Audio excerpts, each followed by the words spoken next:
সাল্লাল্লাহু আলাইহি ওয়াসাল্লাম বলেন, আশফাউ, আমি শাফাআত করব আমার উম্মতের। কি করব? শাফাআত করব, সুপারিশ করব আল্লাহর কাছে। আশফাউ লি উম্মতি, আমি আমার উম্মতের জন্য আল্লাহর কাছে সুপারিশ করব, আল্লাহর কাছে আবেদন করব আমার উম্মতের নাজাতের, মুক্তির, জান্নাতের জন্য, জাহান্নাম থেকে মুক্তির জন্য আমি আল্লাহর কাছে দরখাস্ত পেশ করব, আবেদন নিবেদন পেশ করব। আশফাউ লি উম্মতি, এত আবেদন পেশ করব, সকলের জন্য পেশ করব। সর্বশেষে হাত্তা ইউনাদিনি রব্বি, আল্লাহর পক্ষ থেকে আওয়াজ চলে আসবে, আল্লাহ ডাকবেন, আরাজিতা ইয়া মুহাম্মদ, আরাজিতা ইয়া মুহাম্মদ, হে আমার প্রিয় হাবিব মুহাম্মদ, আপনি কি এবার রাজি হয়ে গেছেন? আপনি কি এবার সন্তুষ্ট হয়ে গেছেন?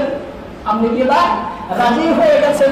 আরাজিতা ইয়া মুহাম্মদ, হে রাসূল, এবার কি আপনি সন্তুষ্ট? এবার কি আপনি রাজি? ফাকুলু, প্রিয় নবী মুহাম্মদ রাসূলুল্লাহ বলেন, আমি সেই দিন বলবো, নাম ইয়া রাব্বি রাজিতু, নাম ইয়া রাব্বি রাজিতু, হে আমার প্রতিপালক, হ্যাঁ হ্যাঁ আমি রাজি হয়ে গেছি, খুশি হয়ে গেছি, সন্তুষ্ট হয়ে গেছি।